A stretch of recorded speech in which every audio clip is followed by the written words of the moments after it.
AFR On Demand is brought to you by Breck Golf. Try Beaver Creek today, just 20 minutes from downtown Baton Rouge in the Zachary area. They've got a PGA Tour driving range, a short game practice area, 30 to 40-yard practice shots. It's a great place to chip and putt and practice if you don't have time for a full round. Book your tee time today, golf.breck.org, golf.breck.org. Matt Moscona. I'm very important. After further review. Say it one more time. After further review with Matt Moscona. And here we go. Live from the Raising Cane studio. Let's ride!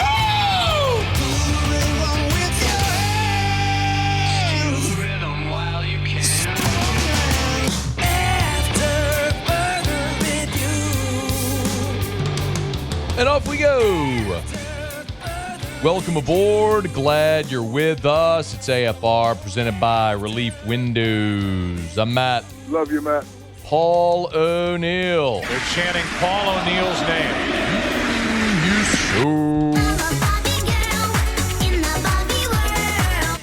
And Mr. Toby Tompley.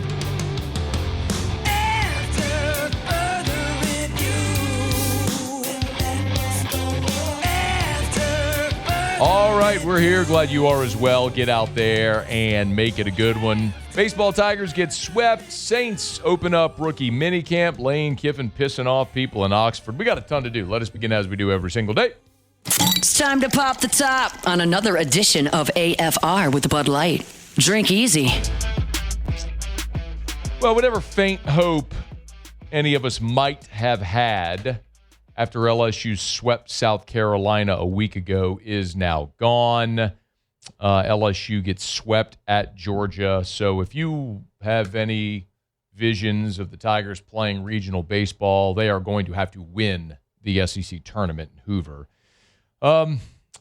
Pretty cut and dried what happened this weekend.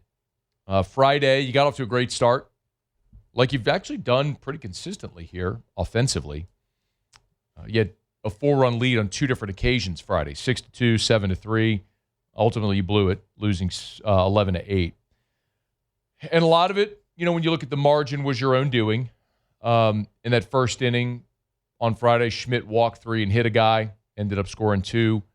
In the second inning, John Pearson on a little check swing tapper to third, threw wide of the base at first. That basically put a runner on second. That run came around a score, and there's your 3 runs. There's your margin. LSU got completely hosed out of a run on an overturn call at first base. If you haven't seen it yet, go find it on Twitter. Runner was ruled safe at first after a throw pulled the first baseman off the bag, run scored. Ultimately, they would go to review and rule the runner at first out, took the run off the board. Absolutely stunning that they overturned the call. That didn't cost LSU the game or the series. And look, Jay went to Devin Sheeran, which was the right decision with a lead, and you lost. So that is the product of having a thin staff. If Devin Sheeran could be your 8th or 9th inning guy, that's better than trying to ask Devin Sheeran to give you 4+ innings of relief. But that's a product of having a thin staff after a couple of injuries and some guys that didn't develop the way that maybe you thought or hoped they would.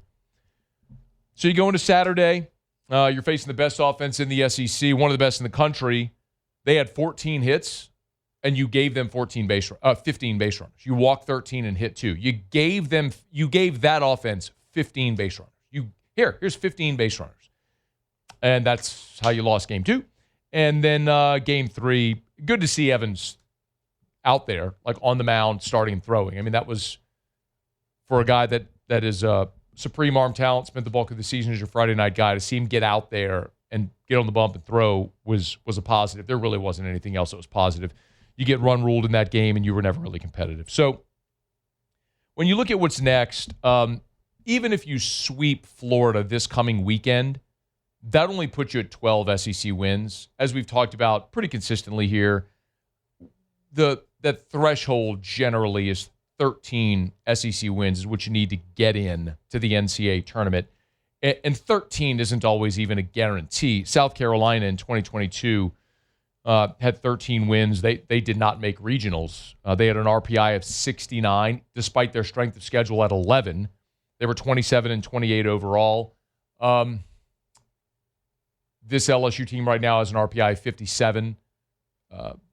Florida has a top 15 RPI. I believe they're 11. I looked at it earlier today. But so you got a good opportunity against Florida. It's not going to be enough. So a bare minimum, you would have to play into the weekend, like sweep Florida and play into the weekend in Hoover, which I don't even think that's possible.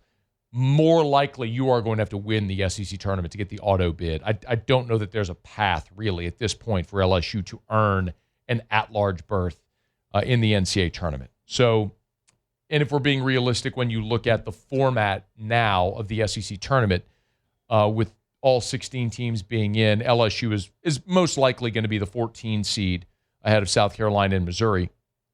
And if you're the 14 seed, you're going to play Tuesday, and what is, by the way, the last game Tuesday, so they'll probably play that game at midnight. Your college baseball teams aren't set up roster-wise with their pitching to be able to play. Early in the season, you do play like the Saturday, Sunday, Monday, or Friday, Saturday, Sunday, Monday, the 4-game weekends.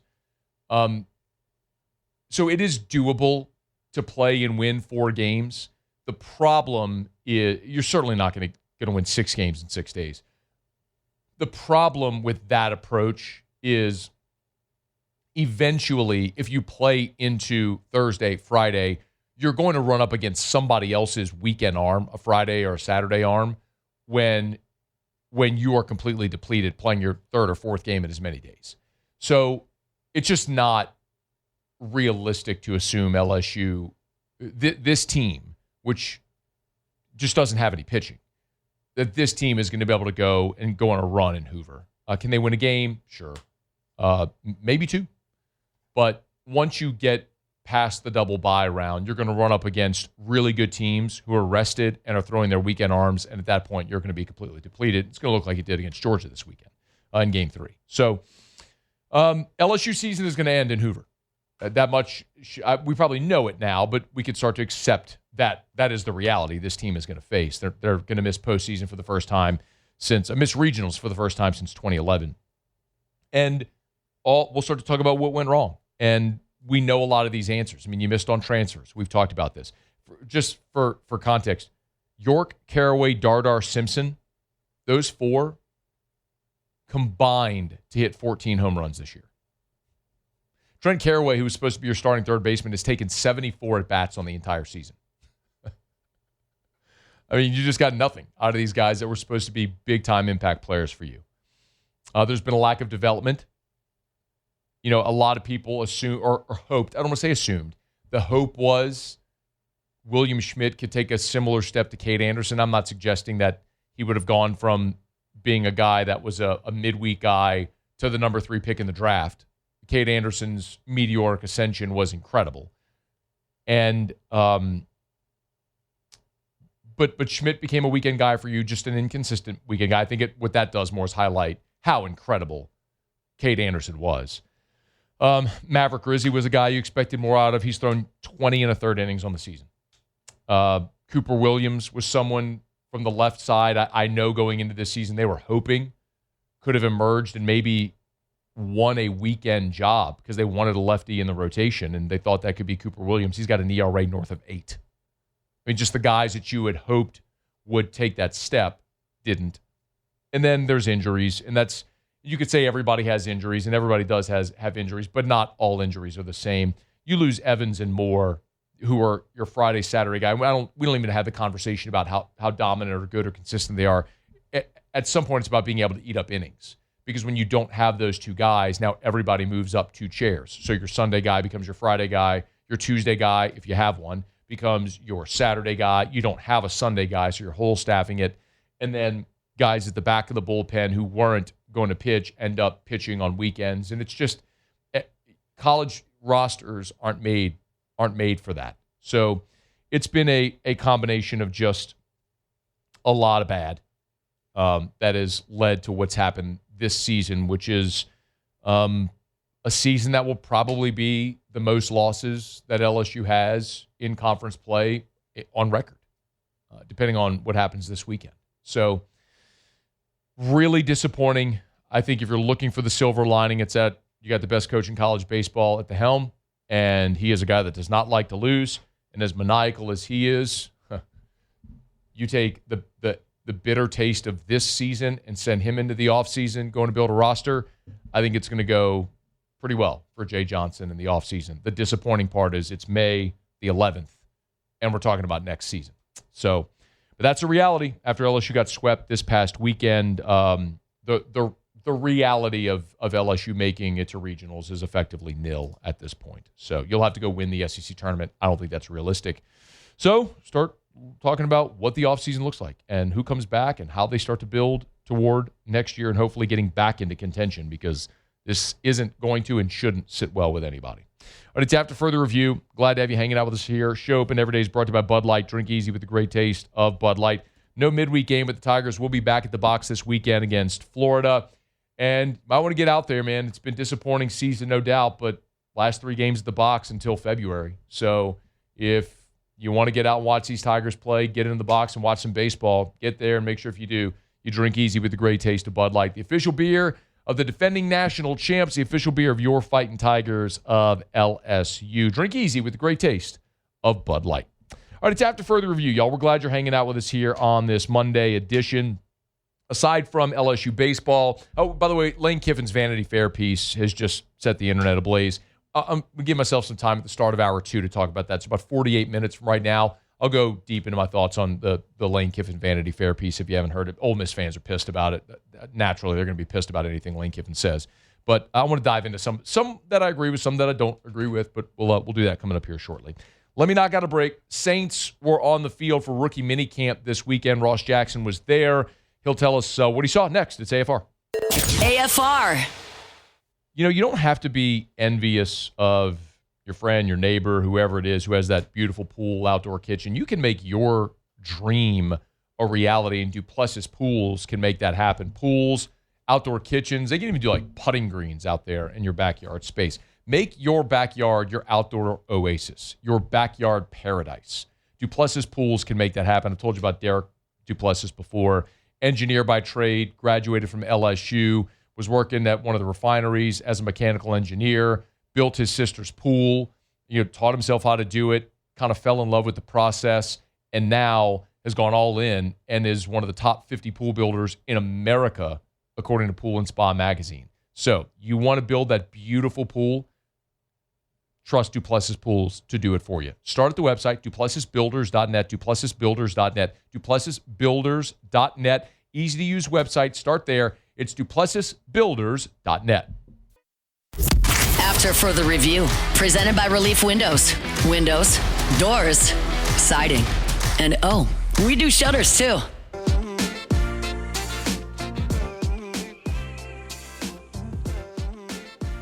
No, again, just similar for these guys. We finally get our hands on these guys. They've been through a lot, whether injuries last year, off-season training and all that sort of stuff. We just put these guys in our system, and similar to last year, you probably saw rookies who were, in and out of different activities, and so very similar to a number of these guys that didn't participate.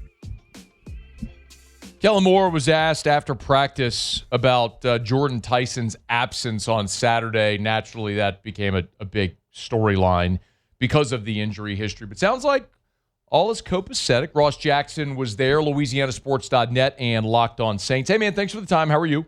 Hey, dude, of course. Appreciate you having me on. I'm doing good. Hope you're well. Yep, always. Thank you. Okay, Jordan Tyson, he's there on Friday. He's not there on Saturday. You buy in the whole, we're just playing day, just taking it easy on him?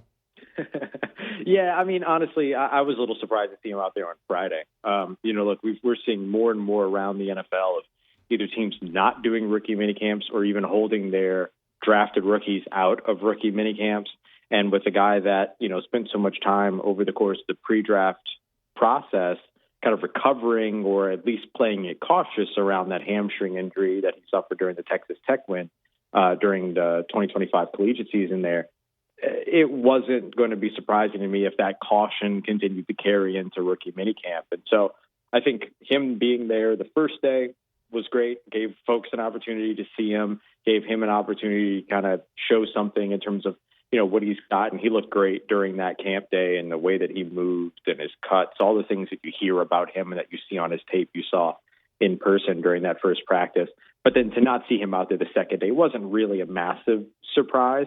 I was a little surprised the Saints didn't just come out and say it Friday after practice, being like, hey, listen, he's not going to be there on Saturday. Nobody freak out. But, I understand how NFL teams like to do this thing. And instead, they went mum on it and had to kind of discuss it after the fact. But I buy it. I buy that it was a planned absence. I also buy that it tells you that there's still a process for Jordan Tyson when it comes to fully either recovering from or at least being in a position to not re-aggravate the injury that he did suffer at the near the end of last season. So the other thing in reading your recap over at LouisianaSports.net that kind of stood out was sounds like Barian Brown. Man. Okay, so fill in the blank. Yeah, I mean, Barian Brown is fast as hell. Barian Brown is going to be probably a way better receiver than anyone realized, because everyone's only looking at him as a return specialist. I mean, I can fill in the blank so many different ways.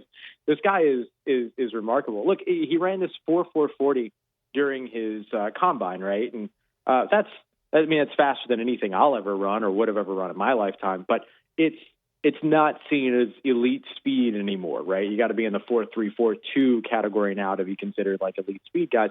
But this is also a guy that was clocked at like 22.6 miles an hour during the 2025 season, or going into the 2025 season rather, on the field via, GPS tracking. And that was faster than like anybody in the NFL was clocked at all during the 2023 season, for instance. And so, I mean, this is a receiver that has a real opportunity to be more than just a return specialist.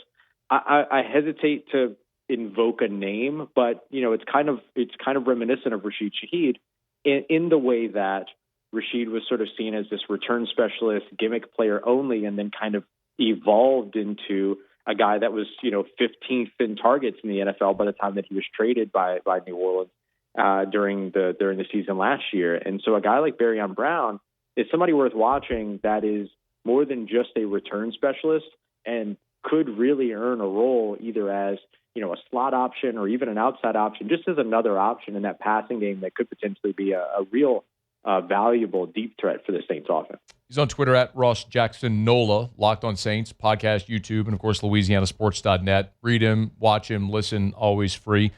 One of the things, Ross, whenever I'll go out and say watch like the first practice of fall camp for college and all the freshmen come in, it's like you hear all these names and you see them on the field the first time and something grabs you, like either how physical someone is or speed, something. When you went out there and saw these guys for the first time, did anyone grab your eye for one reason or the other where you're like, oh, I didn't realize, that's him? Like anyone like that? Yeah. There's a player coming out of the Canadian Football League who previously played wide receiver at Utah, and that's Damian Alford. He's like 6'6", 220 something. And, he's playing wide receiver. He's not playing tight end. And usually when you talk about a receiver that's of that size, you're not talking about the most fluid mover. You're talking about somebody that's, a pretty, static. Hey, here's your, 3-4 routes. And here's, your kind of landmarks to get behind a defender for a jump ball situation, or even box out a defender for a jump ball situation. But he moves a lot better than I think I expected him to.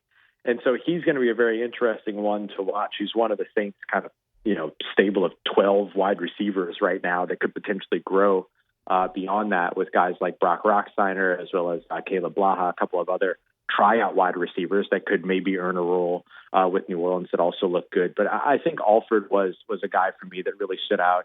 And then over on the defensive side of the football, it was Jaden Price.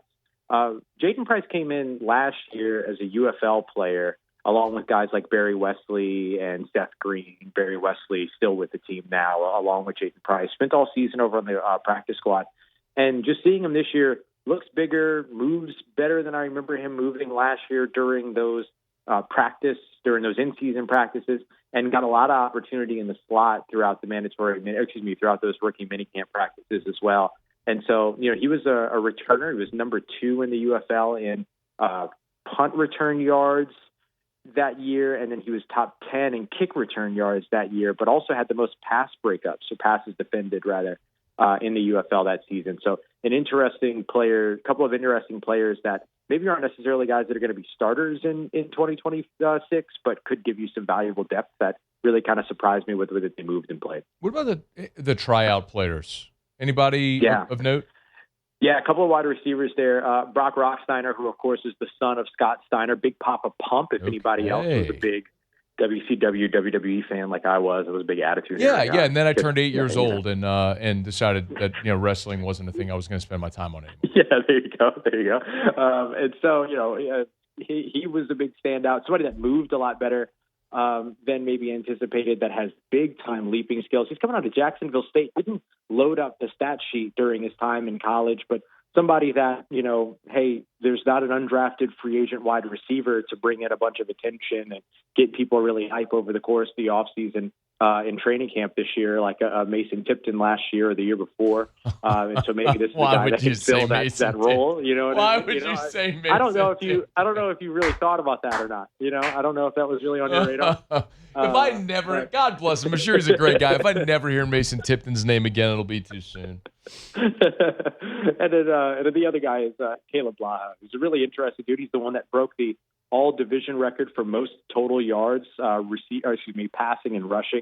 He actually broke Joe Burrow's record in that case while he was with Wisconsin River Falls. Let's go. So obviously did it a lower division, but 6,178 total yards and threw for 40 touchdowns, also ran for 18, but now is converted over back to wide receiver, which is where he started his collegiate career, even though he played quarterback in high school. He looked pretty good, moved well, was able to make some tough catches outside of his frame. Quarterbacks didn't really make it easy on anybody during these tryouts, during these rookie minicamps. And so guys having to catch outside of their frame and things like that, those were some of the things that kind of impressed me with those two guys. A couple more for you. I know it's when they're not in pads, it's really hard to notice anything about the linemen, but did you notice anything about the linemen?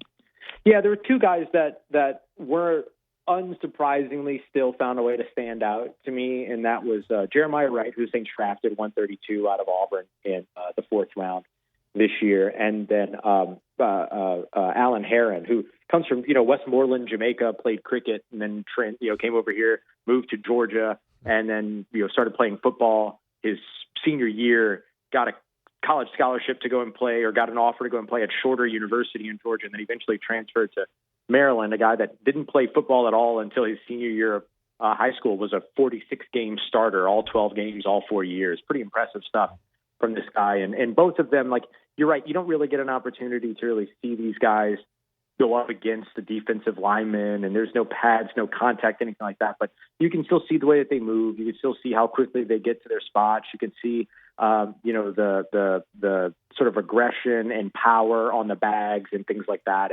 And those guys got some big time pop when they were playing, when they were kind of running through those bag drills. So those guys still found a few different ways to stand out, even without the contact of like a padded training camp. Any other draft picks that were notable or worth mention for any reason? Yeah, Oscar Delp and Bryce Lance, and those are two names that you hope that you continue to hear if you're a Saints fan over the course of this season, over the course of this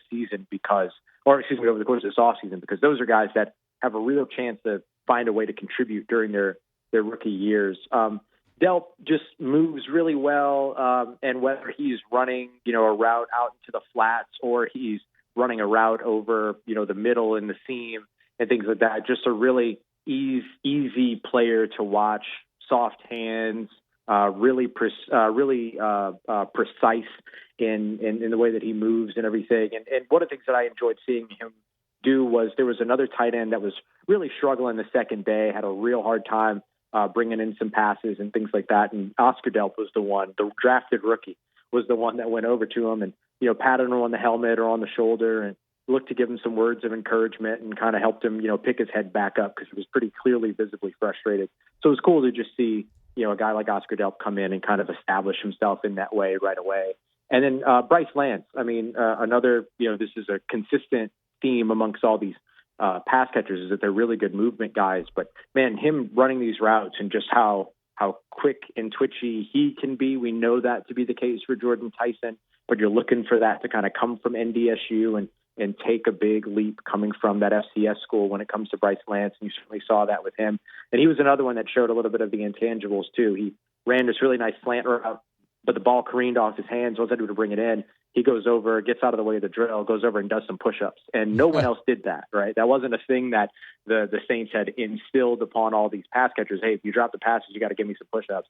I asked him after the practice if that was something that he picked up from North Dakota State University, because he talked about having that championship standard. And he says it's something that goes back even far beyond that, to where, look, if I mess up, I want to hold myself accountable so that I can move on from it and get it right the next play.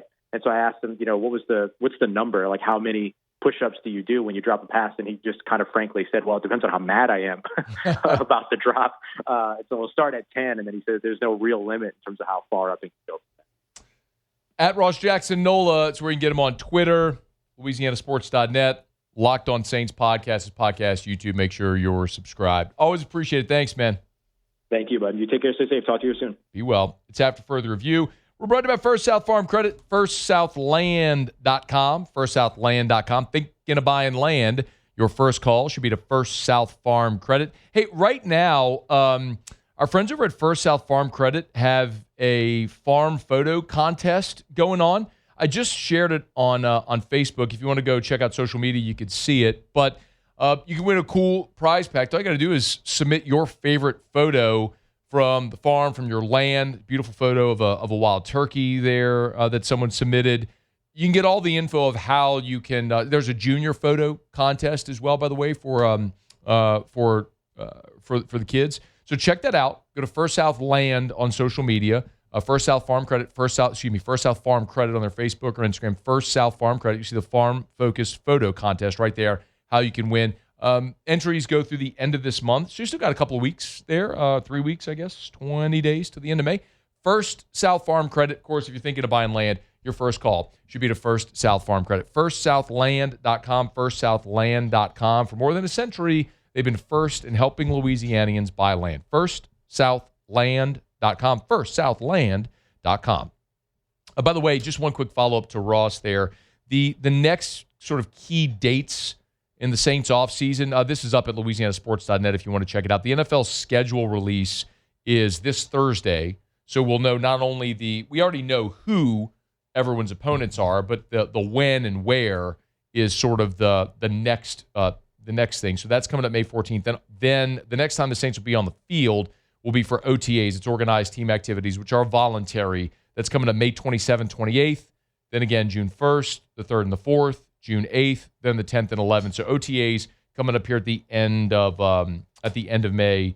Here in a little more than 2 weeks, they'll be back on the practice field. And it's voluntary. It won't be a mandatory minicamp until the middle of June, the 16th and the 17th. So Saints have a few weeks here without on-field work with the team, but we'll know the schedule coming up on Thursday. The NFL, they've done a brilliant job of becoming a 12-month league, always having something in the news cycle as it continues to unfold. This offseason, we'll certainly follow it. A lot of expectation here, increased expectation year 2 with Kellen Moore and Tyler Shuck. All right, it's after further review.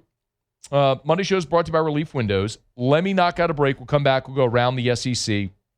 Also, before this hour's over, the UFL continues to innovate in the same way the XFL did, and a way that we saw this weekend that I think is something, I hope is something we see across all sports leagues in the future. We'll tell you what it is coming up here shortly. It's AFR. AFR. All right, we're getting a taste of that warmer weather. 78 degrees right now on a cloudy day with a high of 80. We got up by the end of this week, we're going to be in the upper 80s with heat indexes in the 90s. Make sure you're taking care of your AC. Tell you all the time, River City's 1 Hour Air, not too late for your preseason AC tune-up. If you can't remember the last time you did it, it's time. If you did it last year, it's time, because this is something you should do every year. One of their technicians from River City's 1 Hour Air will come out to the house. They'll clean your AC, get it tuned up, running efficiently. And the diagnostic is so important as well, because if there is an issue with your HVAC system, if they find it early when it's a little bitty issue, that can prevent it from becoming a very big, very costly issue. Also extend the life of your unit, so you put off a very expensive replacement even longer. Extend the life of your unit. Make sure you get this preventative maintenance done. Mention the Moscona special. They'll knock $30 off the price. River City's 1 hour air, 752-0001. After further review, presented by Relief Windows. Windows, doors, siding. And oh, we do shutters too.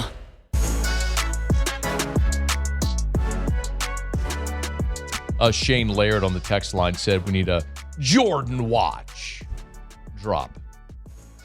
Jordan Tyson. Oh, okay. Yeah, sorry, that wasn't there. Okay, we can do that. All right, here you go. I'll lay it down for you, Muse. Here, you ready? Hold on. Well, you have Sterlitz, but okay. Ready? Ready. All right, here we go. Jordan watch. And then let me just give you Jordans, because you can have watch if you want the Panda watch. Right? Jordan. All right, there you go. All right, I'll get on that. All right. I mean, that really is a miss to, like, have him no-show practice and not give people a heads up. Yeah. I mean, the whole conversation about Tyson is he's awesome, but is he injury prone? And then he runs around the first day, and then he's not there the second day. You have to, I'm not saying there's anything wrong. I don't think there is, but you have to anticipate that people are going to wonder, hey, is something wrong? Like, get in front of it. Control the narrative. PR, like basic public relations stuff there. 101. Yeah. 101. First class you're ever going to take, they teach you that. Nah, let's just let our head coach go out there and get peppered with questions. Jordan watch. Find out in 2 weeks. But Jordan watch. Austin said, what's your opinion on Nate Yeske? I think Nate Yeske's really good at his job. And maybe I'll talk about that coming up in the next hour. I think people can be good at their jobs and have a bad day, a bad season. I think that's very possible. I think Jay Johnson's obviously elite at his job, and this has not been a good year. Does it mean Jay Johnson's not a good coach? Or did they misevaluate, fail to develop certain guys? Yeah, I mean, both can be true. I think it's similar with Yeske this year. But I'll dive deeper into that. I do have some thoughts on that. Get to that in hour number 2. All right, it's after further review. We are glad you're with us. We are brought to you by Parish Restoration. Tons of rain this weekend, man. If you had any water intrusion at your house and you need restoration or remediation services, have mold or think you might, Parish Restoration can help. Go to parishrestoration.com, parishrestoration.com. They'll spray their patented non-toxic dry fog treatment, that mold remediation done right the first time. But they can also do the full restoration and remediation efforts. So if you had water intrusion and you need to get the water out, get it dried up, cleaned up, they can help you out with all of it. Parishrestoration.com, parishrestoration.com. Kill mold, remove odor, other harmful pathogens. A veteran-owned business, my buddy Jim Woodworth, Air Force veteran, great guy with his career in recovery and restoration efforts. Told you he was in New York post 9/11, here post BP oil spill, helping with the cleanup and the recovery. Now every day at your home, your business with Parish Restoration. Parishrestoration.com, parishrestoration.com. All right, it is after further review. We do it every day about this time. Let's go around the SEC. Around the SEC, bringing you the biggest news from the nation's best conference. The Missouri Tigers. This is a scary story, but thankfully it's not more serious. Missouri running back Ahmad Hardy in stable condition after sustaining a gunshot wound while at a concert on Sunday. Underwent surgery. Timeline for return to football activities is unknown, but they do believe he will be able to return to. Can you take that down a smidge, please? School did not release additional details on the shooting, and they've declined to reveal more information as of this point, considering it's an active investigation. Hardy's 20 years old. Of course, transferred into Mizzou this past year, where ran for over 1,600 yards, which led the SEC. The Georgia Bulldogs. 5-star cornerback Dante Wright has flipped from Georgia to the Miami Hurricanes, so he's Georgia's 5th decommitment already during this 2027 cycle. He's a 5-star corner out of California, had been pledged to the Bulldogs, now is flipped to the Hurricanes. 6'1", 170. Georgia now with 6 commits for 2027. The Auburn Tigers. Tigers landed a commitment from 2027 quarterback Gary Chapman Jr. Had been committed to Wake Forest. So clearly our guys there at Auburn doing bang-up work, flipping quarterbacks from Wake Forest. Huge. Backed off his commitment from the Demon Deacons in May. Now is flipped to Auburn. 6'1", 190, the 60th best quarterback in the country. The 120th best player out of Georgia. I mean, just nailing it over there on the Plains. The Kentucky Wildcats. I'm sure he's going to be awesome. Kentucky's landed a 2027 offensive tackle, 3-star Ian Walker. Now, this is the kind of guy who typically lands at Kentucky, right? Picked the Wildcats over Florida and Ohio State. That, according to Hayes Fawcett, he's the 35th best offensive tackle in the country. Kentucky, 8th in the country there in Will Stein's inaugural class as of right now. The South Carolina Gamecocks. Speaking of offensive linemen, Shane Beamer landed Jackson Elston on Sunday. Previous said he was going to make his commitment on June 20th, but decided not to wait, pulled the trigger. 6'4", 325, picked South Carolina over Arkansas and Georgia Tech. He's the 72nd ranked interior offensive lineman in the country.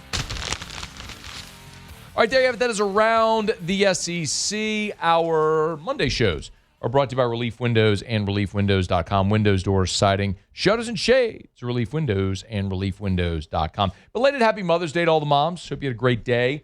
Erica had a good day. Got to go see my mom as well.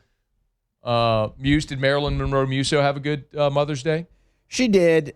She hadn't Finally acknowledging her name. Yeah. I see. Well, I mean, it's not her full name. Well, but you she didn't rebut. She did. We didn't do much. She hadn't been feeling too well. She's kind of just getting back to, feeling like herself. So we'll do it a different weekend. But All right. She had a good day. Good. Paulie, Sam, is Mother's Day more about Sam or about your mom? More about Sam, but we went to her mom and my mom's house, so celebrated all three of them. All right. Sam is now a mom times 2. She is. Yeah. Is it different now with 2 as opposed to 1? Very different. Mother's Day? Oh, no, not Mother's Day. Well, no, I'm sure life is. Yes, I'm quite different. certain life is different with a second child as opposed to one child. But good, man. Happy Mother's Day to all the moms. Belated Happy Mother's Day. Hope you all had an awesome day. And for those who are doing Mother's Day without their moms, you spend some time remembering them and the blessing they were to all of us. So belated Happy Mother's Day to all the moms. Hope you had a great day. All right, it's after further review. Let's not get a quick break. Come back and wrap up hour number 1 when we come back. One of the things we've seen pretty regularly with the spring football leagues has been innovation that eventually becomes adopted by the NFL or college football. And if you haven't seen it yet over the weekend, it was Friday actually in the UFL game, the next iteration of that was seen, and I sure hope this is something we see across the board, not just in football, but all sports. We'll get to it next on AFR. After further review. AFR is brought to you by Glow Resources, GLO, glowresources.com, glowresources.com. Remember, there's so many benefits of doing business with Glow Resources, in part because they handle everything. It's complete workforce solutions for business growth. When you work with Glow Resources, they handle all of it. Hiring, onboarding, payroll, benefits, injury support. They do it all so you can focus on growth. So go to glowresources.com, glowresources.com, GLO, glowresources.com. They're complete employer solutions. As we always say, home base is right here in Baton Rouge off of Perkins. It's Perkins and Quail Oak right near Pennington. But they've got offices in New Orleans and in Florida and Texas and all over the region. And they help businesses all over the country and the world. So no matter where you are, if you need permanent employee solutions, you need Glow Resources. GLO, glowresources.com. After further review, presented by Relief Windows. Windows, doors, siding, and we do shutters too. Yeah, the XFL debuted like 25 years ago. I'm talking about the original iteration of the XFL. And remember, one of the real innovative things they did was instead of a coin toss to determine possession, they had a fumble drill. Look it up, kids, if you don't remember this. But, if you're less than 25 years old, if you're younger than, well, I guess, hell, if you're under 40, you probably don't remember that. But they would put the ball down and 2 players would just go it was a fumble drill. Whoever recovered the fumble, that team got the ball to start the game. That didn't carry over to the NFL because apparently risking life and limb in a fumble drill to determine possession, not a great idea when you have multi-million dollars invested in players. I guess you could always take like the 53rd guy on the roster and say, oh, yeah, go make it happen for us. But there are things from the XFL and subsequent other professional football leagues that have both tried and failed that have been carried over. One of the things from the original XFL that has been integrated and is now a part of the game we watch every day is Skycam. Skycam was an original, the camera over the huddle and the wire that drapes across the field, that view, that Skycam view, which gives you some awesome shots behind the huddle and things like that, behind the quarterback looking downfield. Skycam was an XFL original technology that the NFL integrated. The kickoff rules, the new kickoff rules we see in the NFL, that was in this new iteration of spring football, where instead of running 70 yards downfield is like a battering ram with a collision that was just eliminating kickoffs from football, the new rules where the two walls are 10 yards apart from each other, and so you're not having these full-speed collisions from 70 yards downfield, but you're still having the possibility of the big play in the kicking game. That was something that was UFL. So I'm always interested in what these leagues are going to cook up because it gives you the opportunity to test it in a way that is going to be largely inconsequential, right? I mean, they can be more provocative and proactive and try new things because they're trying to garner attention. So it can be a testing ground for a lot of different things. Not that dissimilar from Major League Baseball trying ABS, the automated balls and strikes, in the minor leagues. You tried in the minor leagues or in spring training games where you just don't have as much on the line as far as a competitive balancing to see how it works. It's a trial, a test case, see how it goes.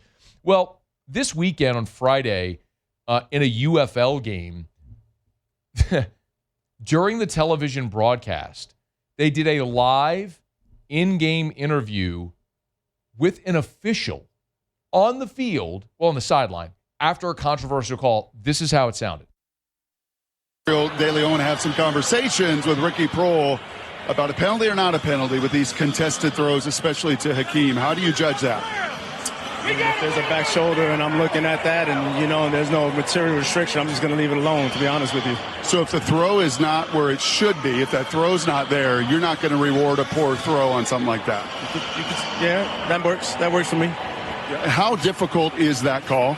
Is that pass interference versus a contested catch? I'll be right back. I'll be right back. Hey, Brock, I need to go officiate this play now. But I love that. I think some in-game interviews are totally worthless. The pre-game interview or halftime interview with the coach, largely worthless unless you're getting some piece of detailed information. There's an injury to a key player. You want to know if he's going to return to the game. You're asking the coach go into the locker room for an update. That is certainly a relevant piece of information. The whole what's the mindset, what are you hoping to prove, all the abstract crap that doesn't actually influence anything, it's worthless. I'd rather the coach and the player be focusing on the game. But in that instance, if you can actually get an answer to a question from people involved in the action, and officials are integral, talked about this forever.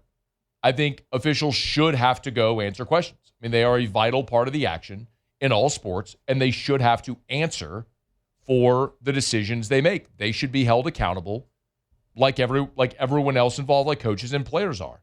So, and similarly, as officials are graded, and there's accountability there to determine postseason assignments and things like that, I think like having an official in the booth has been so helpful to explain things happening during a game. Talking to an official during or after a game is something I think should happen. I hope does happen eventually. All right, it's after further review. We're brought about Arco Power Systems, ARCCO, Arco.com, Arco.com, ARCCO, Arco.com, Industrial Generac Generator Power. That's Arco Power Systems. This is industrial Generac generator power for your business, for your commercial facility, municipalities, government facilities. It's critical backup energy solutions. And at ARCO, everything is turnkey. They sell, service, install. They can even rent you that generator. And remember, when the storm's in the Gulf, it's too late. Just like with your home. Think of it from your business perspective. How does it affect your business when the power goes out? Can't afford to be offline. ARCO Power Systems can get you set up today.